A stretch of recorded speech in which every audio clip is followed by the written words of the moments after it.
Welcome to the Real Estate Peacock channel, where I teach you everything you need to know to wholesale real estate. In this video, I'm going to break down the steps of a wholesale deal. I call it the wholesale cycle. 18 steps from start to finish of a wholesale deal. Be sure to like this video and subscribe to my channel so you don't miss any video going forward. So let's break it down. So let's go through the actual steps of a wholesale deal. No matter if you're on deal number 1 or number 50, these are the steps that you have to go through. And I know there's little tweaks here and there that just depending on your actual system, there may be changes here and there, but these are the overall general steps. Let's start with step number 1. You have to research your market, right? You can do a rough and dirty analysis, which is what I do on redfin.com. We'll talk about that on another chapter or video, but you have to actually research the market to know where you're going to target, right? You have to select your zip code.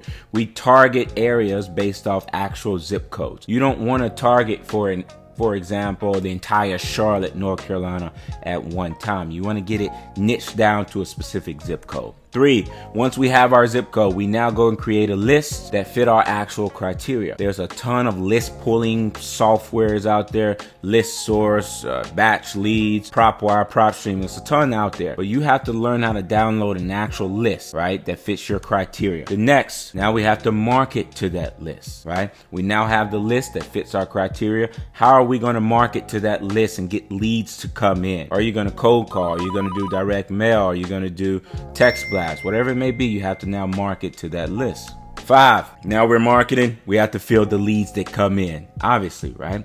We're marketing, we're spending marketing dollars. We want to work every lead that comes in, so that's the next step. Leads come in, we fill the interested leads or put the others in the follow-up schedule, whatever you want to call it. The ones that are interested in moving forward right now, we have to go see the property.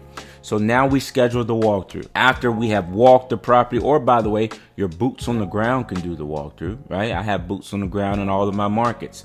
They perform the walkthrough. But whoever does the walkthrough, now after that is the time to calculate your estimated repair costs. You've seen the property, you know the condition. Now it's time to calculate the estimated repair costs. Now we are on to calculating the ARV. What is ARV? That's the after repair value. The value of the home after it's been fixed up and beautifully renovated by your buyer, your flipper. What's the value of that home? We have those two numbers, the most important numbers in wholesaling, guys, the ARV and the estimated repair cost. Now we can calculate our actual offer price, the offer that we're going to submit to the seller, to that lead. Once we calculate it, we present it obviously to that seller. If seller agrees, now we move to signing that purchase agreement. And once we actually have the purchase agreement signed by both parties, we officially have it under contract.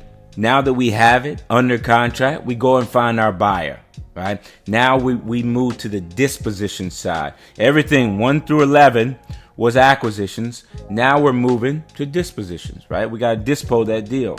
Once we find that buyer has to sign an assignment contract with us. That assignment is usually a 1-page agreement. It's basically saying we are assigning all of our rights, our legal rights, to that buyer for a fee.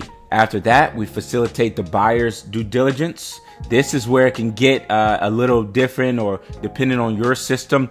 I personally require a signed assignment and non-refundable deposit up front before a buyer goes to walk the property. We'll talk about that again in another video. Some people will hold a buyer's due diligence or walkthrough before getting an assignment. These two can interchange a little bit. Okay, we have a completed transaction. We got an assignment and we have the purchase agreement from the seller.